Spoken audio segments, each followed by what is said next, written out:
I recall that there was an incident of a professor who insisted to his students, there's no God. He kept saying, there's no God, there's no God. And when they said, why? Because most of them, they believed. Some were Jewish, some were Christian, some were Muslims.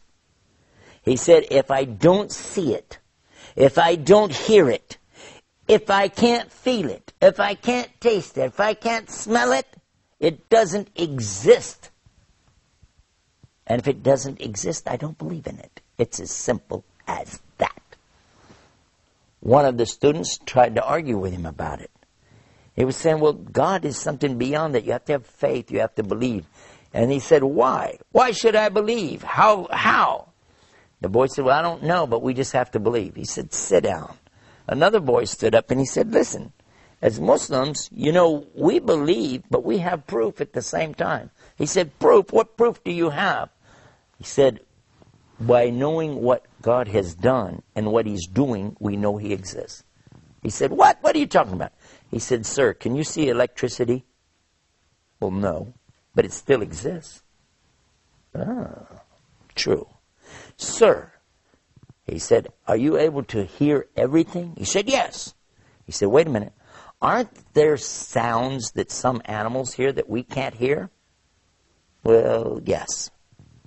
Okay, now there's two things. One, you can't see. One, you can't hear. But you still believe in it, don't you? Well, yeah, but I have evidence. I have scientific evidence. Okay. Now I ask you another thing. Sir, is there such a thing as heat? He said, of course. Everybody knows there's heat. And we measure it as BTUs, British Thermal Units. He said, sir, is there such a thing as cold? He said, yes, there's such a thing as cold. He said, sir, there is not such a thing as cold.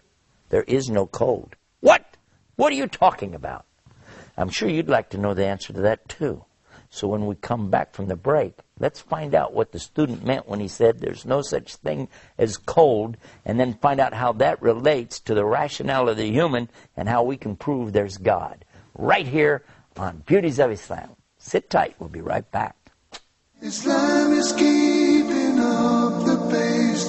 Islam is for every race. Bismillahir Rahmanir Rahim.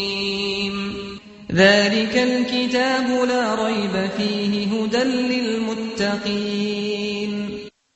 وكذلك أوحينا إليك روحا من أمرنا ما كنت تدري ما الكتاب ولا الإيمان ولكن جعلناه نورا نهدي به من نشاء من عبادنا وإنك لتهدي إلى صراط مستقيم صراط الله الذي له ما في السماوات وما في الأرض ألا إلى الله تصير الأمور.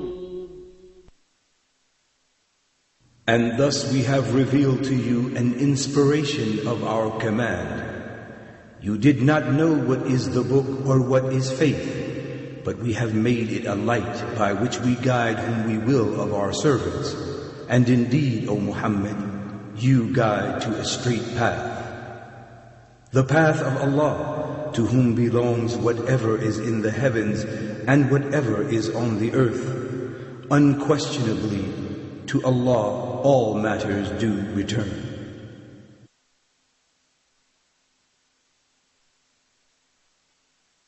Islam is keeping up the pace. Islam is for every race. Bismillah, alhamdulillah, we're back and you're watching the Beauties of Islam. When we went to the break, I was telling you a story about a professor and some of his students. The students are believers, Christians, Jews, and Muslims, but the professor is an atheist. He doesn't believe anything, and he keeps talking about his rational mind, his logic, his common sense, and he's insisting that there's no God based on all of this. In the discussion, though, one of the Muslim students actually asked him to reconsider some of the things he's saying.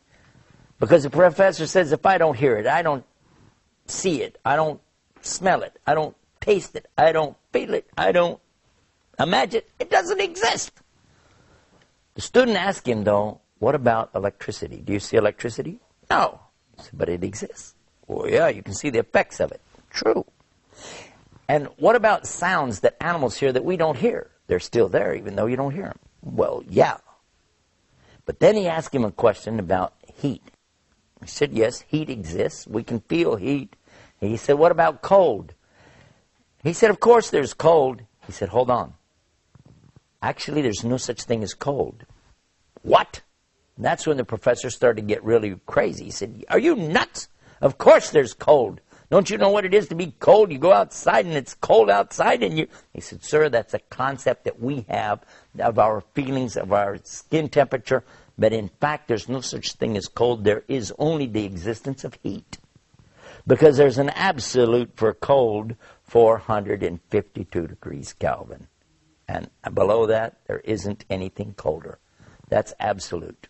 From that, we add to it and go up degree by degree by degree until you get as hot as you want to go. And you can have heat, mega heat, and it can go on and on.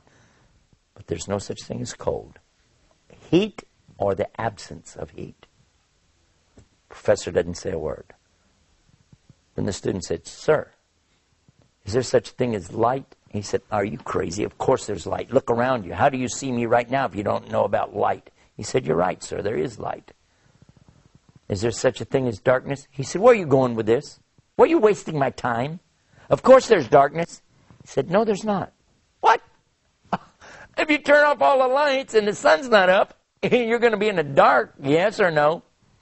Sir, there actually is no such thing as darkness. There is light.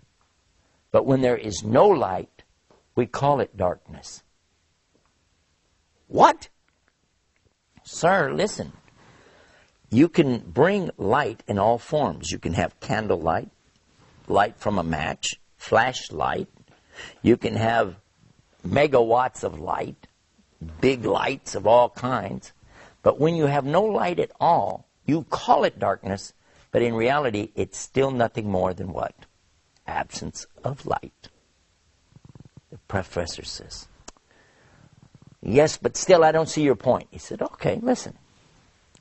You're saying because you don't see something, you don't hear it, you don't smell it, you don't taste it, you don't feel it, you don't imagine it, it doesn't exist. He said, that's right, and that's what I believe, and now I'm always going to believe that. I said, okay. Sir, has anybody ever seen your brain? Heard your brain? Smelled your brain? Tasted your brain? Or felt your brain? No, of course not. He said, then, sir, according to your own rules of testable evidence, you don't have a brain.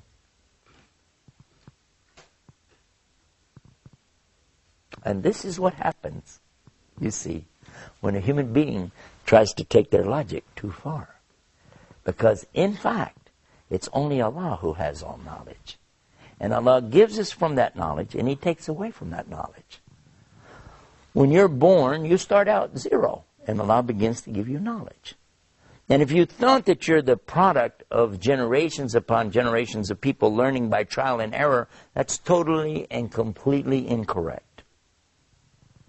That would be like thinking that we have to reinvent the wheel every generation. We do learn from past mistakes. We do learn what's in front of us to take advantage of it. But just as we would not accept that you have to reinvent the wheel in every generation, you also don't have to reinvent thinking.